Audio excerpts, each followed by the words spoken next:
Hey there everyone, it's me Mami Angel. Welcome back to my channel. For today's video ay share ko sa inyo yung aking mga DIY Christmas decor since malapit na nga ang Pasko. Dun sa mga nanay natin na gustong magtipid na hindi masisira yung budget ninyo. Tamang-tama. Ito yung channel na swak sa inyo guys. Ayan, sa mga mami natin dyan. Ngayon, umpisahan nyo nang gumawa ng inyong Christmas decor since meron pa yung 3 buwan. 3 ba? September, October, November. Ayan, 3 buwan para makagawa kayo ng inyong Christmas decor. Isa-isahin ko yung aking mga Christmas decor. Ipapakita ko sa inyo. I-share ko sa inyo kung paano ko siya ginawa.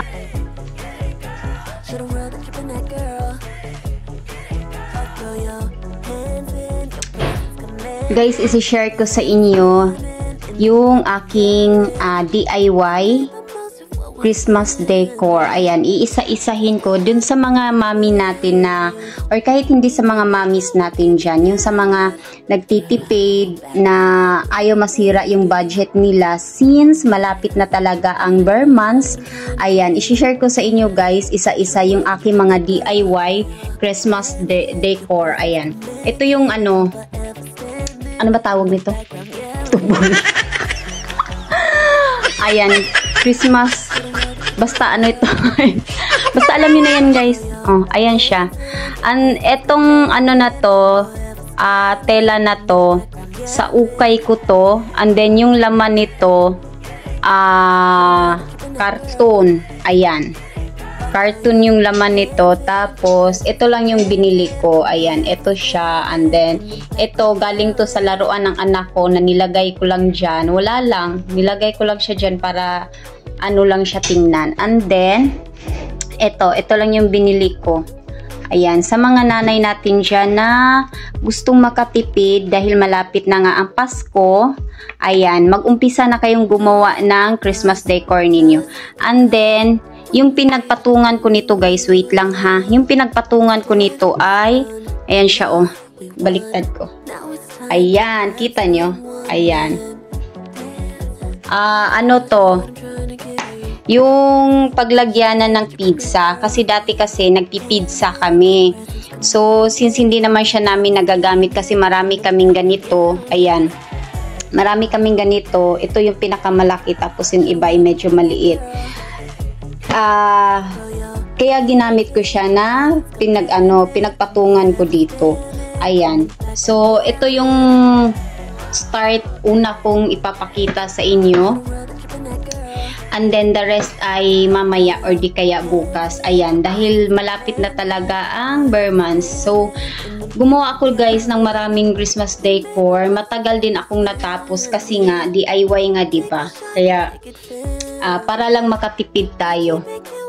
Mga ano yun, mga scratch yun. May mga papel. Ayan, ginawa akong Christmas balls. Ayan, tapos mga tela. Ayan, isi-share ko sa inyo isa-isa guys. Ayan, ito, naka-display to. Nilagay ko to last week. Ayan, last week kasi dapat i-shoot ko siya dahil i-share ko sa inyo. Kaya lang, marami akong punong-puno na yung cellphone ko. Marami akong tawag nito, ipopost. Kaya ito na siya ngayon. Share ko na sa inyo guys. Ayan, kaya mag-umpisa na kayong gumawa ng inyong Christmas decor para makarami, tsaka para makatipid.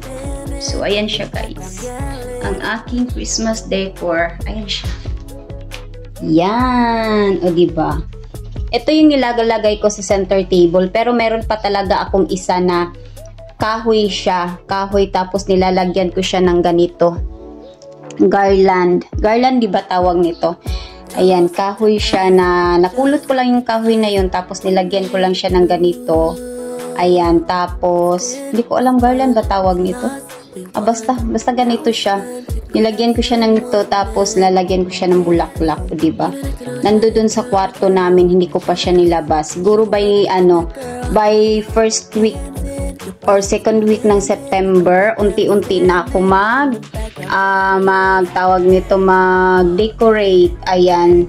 Kasi last year, ganun din ang mga September din ako nag-decorate ng display ng mga Christmas decor na gawa ko lang. Ayan, i-share ko sa inyo guys. Ang gaganda. Kahit siya, gawa siya sa sa scratch. Ayan. So, sana nagustuhan nyo yung aking DIY na Christmas decor. Yun lang guys. Bye. Ganun.